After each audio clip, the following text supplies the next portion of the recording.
Vamos a analizar el contexto de mercado del SP500, las valoraciones, las expectativas. Todo esto es información de, obviamente, JP Morgan Asset Management, que nos brinda la posibilidad de conocer el contexto macroeconómico actual de las bolsas, también de la economía real de Estados Unidos. Así que este va a ser un video bastante completo de todo lo que está sucediendo y que ustedes podrían utilizar a su favor.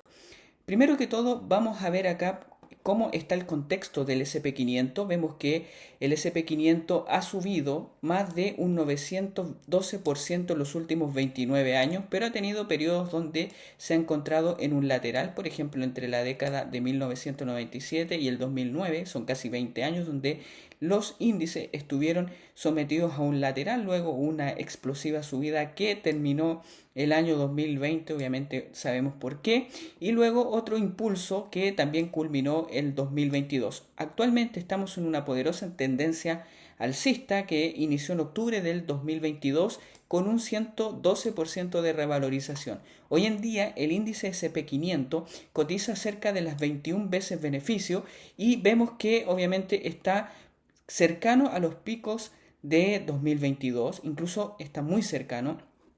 También podemos ver que está por encima del máximo del 2007, pero por debajo todavía de la burbuja.com. Así que en este contexto estamos inmersos en la actualidad con los índices. Vemos que los forward PE del SP500 son menores, por ejemplo, a la burbuja.com. El dividend yield es similar a la de la burbuja.com con 1,4%, y los treasury en ese tiempo estaban al 6,2% y en la actualidad están al 4,5%. Y si lo vemos en base a desviaciones estándar, vemos que el SP500 está por encima de una desviación estándar histórica de su promedio de prácticamente 30 años, y vemos que alcanzó máximo, ha corregido un poquito la valoración debido al potenciamiento de los ingresos de las compañías que obviamente están inmersas en el índice, y estamos muy similar a lo que pasó el año 2021 y 2022, pero por debajo aún de la burbuja.com, es decir, en la burbuja.com es el punto de referencia de valoración máxima que se ha experimentado en los últimos 30 a 40 años. La media histórica del SP500 es del 17%, pero acá nosotros tenemos que ser bien críticos porque las compañías en la actualidad tienen mejores márgenes. Ya acá en la misma presentación les voy a mostrar por qué obviamente una media histórica anterior podría no ser comparable a lo actual debido a la expansión de márgenes que tienen las compañías en este año. Pero si lo vemos desde un punto de vista del contexto en la actualidad, ¿qué nos quiere decir la valoración actual de 21 veces beneficio? ¿Qué significa que hoy día el mercado esté en esta valoración? Un PER forward nos dice que entre 1 a 5 años los retornos tienden a ser bajos en promedio del SP500 si partimos de una valoración, por ejemplo, más baja, por ejemplo, del 14 veces beneficio, la probabilidad es muy alta de tener retornos muy buenos en el mercado. Pero cuando estamos acá, no quiere decir necesariamente que sean retornos negativos. De hecho, la mayoría de las veces ha sido retornos positivos y muy positivos. Y también vemos plumas donde ha sido más bien negativo. Por lo tanto, en la actualidad tampoco se puede decir a ciencia cierta que con base a esta valoración los índices necesariamente tienen que corregir, sino más bien que podría ser un 50-50. Mientras que cuando la valoración es más baja, aquí sí podríamos decir que hay un 80% de probabilidad de que el mercado suba y un 20% de probabilidad de que el mercado baje. Entonces hay que tener una lectura, no apresurarse de que hoy el índice está en su máximo de valoración y solo por ese motivo salir a vender. No, no es así. En esta otra imagen podemos ver el crecimiento que yo les contaba de los beneficios por acción de las empresas americanas y vemos la expansión de márgenes. Obviamente, si vemos la historia, si nosotros nos centráramos en la historia, las compañías americanas en la anterioridad tenían márgenes entre el 8 y el 11%, por lo tanto hacer una valoración de 17 veces beneficio de media era lo acorde, pero hoy en día estamos en una época donde los márgenes han expandido a un rango de 11 a 16%. Sin embargo, no sabemos si esto va a seguir en tendencia. Hay que ser muy visionario para visualizar si estos márgenes se van a expandir o no. Es difícil cuando ya estamos en máximos de márgenes de expansión de márgenes, pero sí ya están entre un rango del 12, 13, 14%. Podría decir que el SP 500 podría cotizar fácilmente, no en un rango de 17, sino que a lo mejor de 19 a 21 veces beneficio, que es lo que estamos viendo en la actualidad. Y esto se debe a esa expansión de márgenes. En cuanto a la composición de los crecimientos de los beneficios por acción de las compañías, vemos que el earnings per share promedia un 7% anual, pero para 2025 y 2026, dada la expansión de márgenes, se espera que sea de un 13% compuesto anual. Y esto es muy bueno, porque lo que nos está diciendo es que a lo mejor el mercado en su conjunto no está sobrevalorado como pensamos, pero también por otro lado tenemos que entender que la ciclicidad puede terminar. Por ejemplo, empresas como Nvidia, semiconductores, si los hyperscale, Meta, Google, Amazon, Apple dejan de invertir lo suficiente, obviamente los beneficios de estas otras compañías que están ligadas a la inversión de los hyperscale, obviamente podría ahí afectar al mercado, y hoy en día esas valoraciones podrían caer en bolsa. Pero siempre son supuestos, no es algo que nosotros tengamos a ciencia cierta. Pueden suceder dos escenarios. Primero, que estos hyperscale dejen de invertir, y obviamente eso sí generaría una caída en las cotizaciones de esas compañías. Y el segundo escenario es que esto siga mejorando, se siga invirtiendo, la IA siga mejorando los negocios, y obviamente esto conllevaría a un escenario que a lo mejor lo que pensamos hoy en día no es caro, sino que es algo barato del futuro. Y vemos que los beneficios de las empresas están vinculados a los top 10.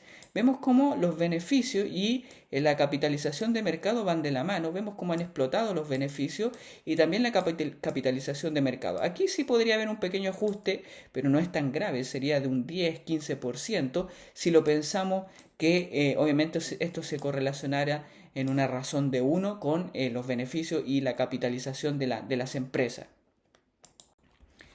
Acá podemos notar obviamente cómo las Magnificent Seven, que son las 7 magníficas, han tenido un performance superior al SP500, y vemos que el resto de las compañías están más rezagadas.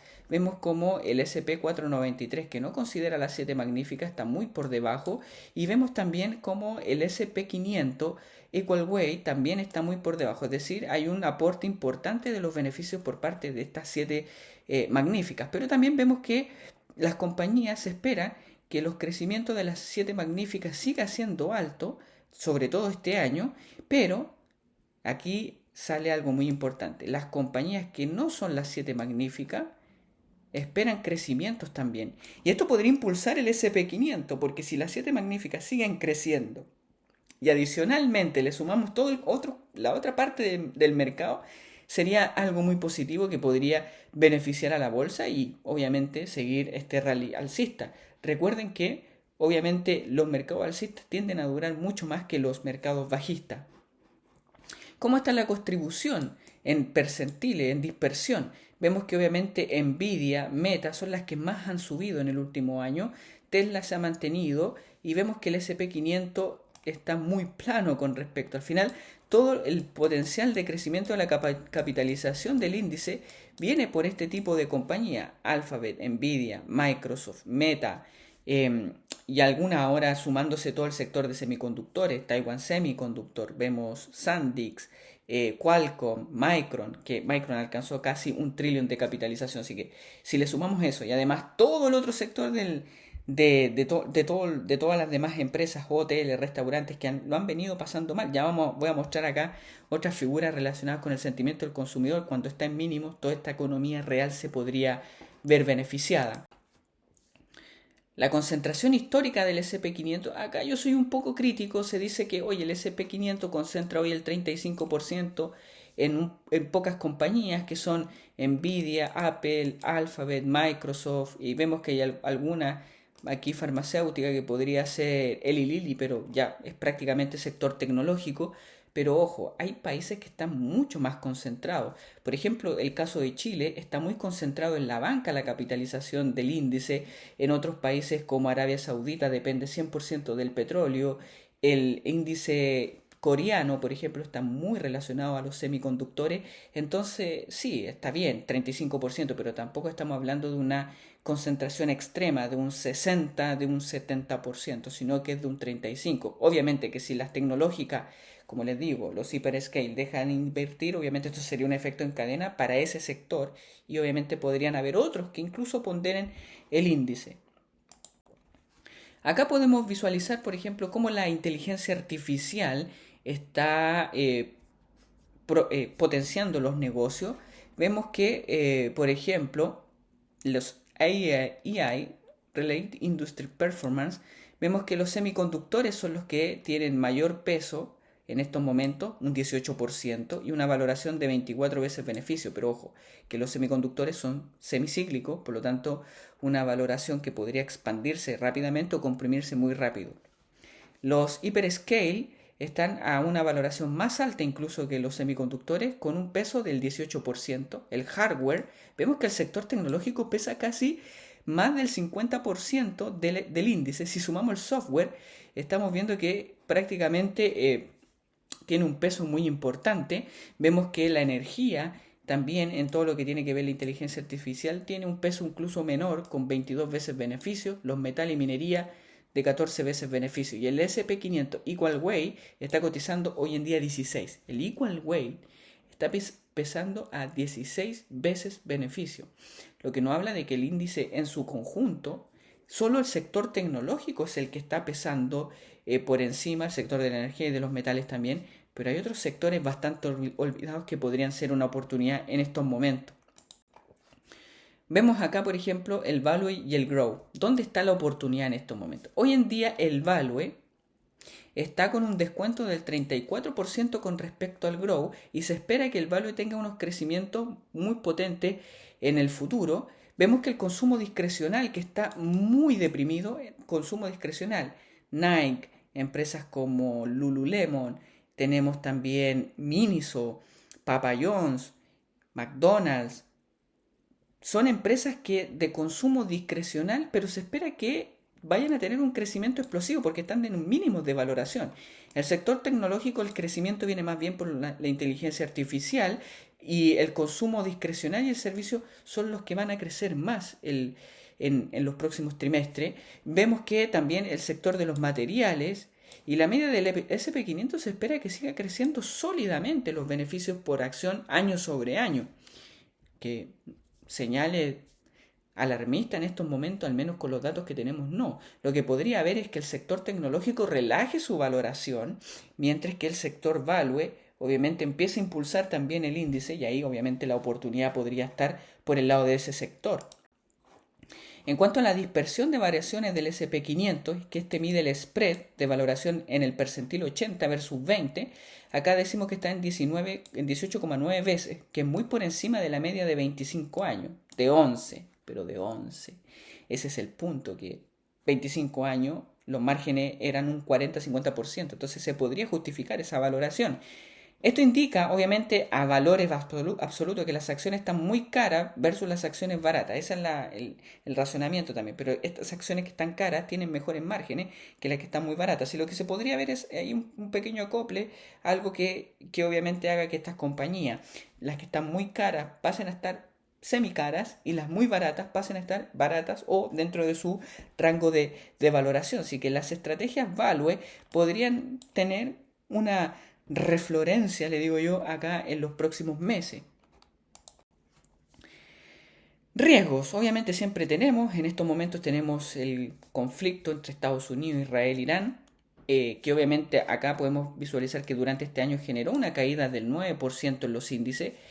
Vemos que la mayoría de los años, o sea, casi el 100% de los años desde el año 80, siempre hay caídas de mercado. Pero vemos que la mayoría de las veces, me atrevería a decir que un 60% de las veces, termina el índice en positivo. Lo que llamamos el año hoy es una dispersión del 20%, desde un menos 9 a un más 11. Esto es una dispersión de un 20%. Vemos que el año anterior fue mayor aún, porque fue de un menos 19 con las tarifas de Trump hasta un más 16. O el COVID, por ejemplo, que fue un menos 34 y terminó en más 16. Entonces, las caídas son normales. Esto es lo que se puede concluir. No nos tenemos que asustar. Obviamente, si entramos en una crisis profunda, podrían ser crisis como el año 2000, que fue una de las peores tras el pinchazo de .com, pero duró 3 años. Y vemos que los mercados alcistas tienden a durar. Por ejemplo, acá tenemos un periodo de 1, 2, 3, 4. Esto no lo podemos considerar. Casi 10 años, 12 años. Entonces no nos podemos poner a sufrir por periodos cortos de tiempo, sabiendo que el mercado puede subir décadas. Otro punto importante que también llama a la cautela, estamos viendo acá ya los puntos cautelosos del índice, que es el CAPEX, que está en máximos históricos, y esto se debe a que Alphabet, Amazon, Meta, Microsoft han invertido unas cantidades gigantescas de dinero. Oracle yo la encuentro que es la más sensible porque está haciendo todo con más deuda. Los hyperscale están tomando deudas, pero a razones de 1 o 0,5 veces EBITDA, nada preocupante. Si empiezan a subir los ratios, obviamente ahí sí podría llamar a preocupación. El cash flow versus CAPEX, el cash flow operativo se mantiene estable en 35-40%, pero el CAPEX pasó de 10 a 25%. Y eso comprime el free cash flow muy fuerte, que implica menos recompra, eso sí, y dividendos a corto plazo en estas empresas, los hyperscale. Si la IA no logra generar el ROI, el mercado lo va a castigar. Y esos son los riesgos que tenemos que tener.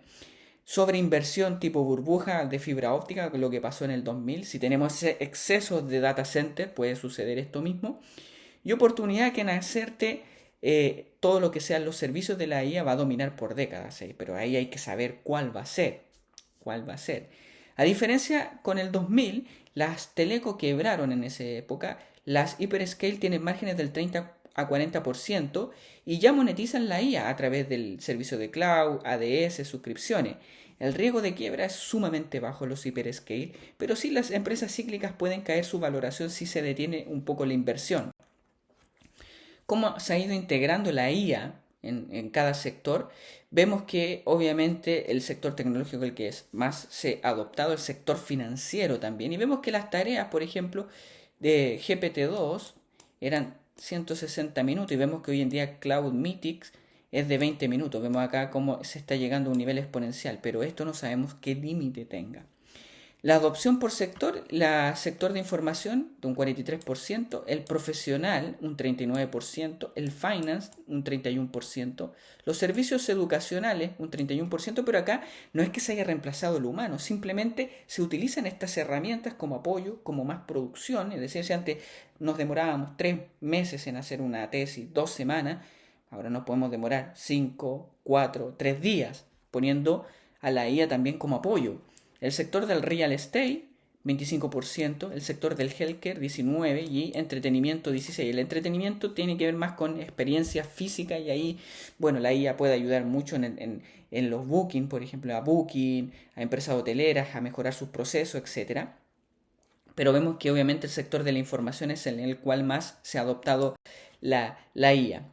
Y otros riesgos también podrían ser los aranceles, pero vemos que ya los aranceles tocaron un máximo el 2025 y hoy en día se encuentran en torno al 10% en promedio, que es muy similar a lo que se debió en la década de 1940, 1950, estamos muy por encima.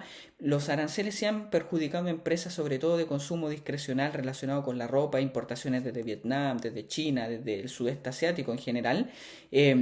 Pero esto no sabemos si se ha ido cada vez más ablandando que endureciendo. O sea, aparece una vez que otro titular de Trump, pero más allá de eso no ha sucedido.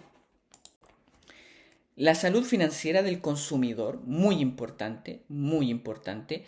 Vemos que obviamente los total assets hoy en día son 260 trillion versus 21 trillion. Vemos una diferencia enorme entre los activos que tienen los americanos versus los pasivos.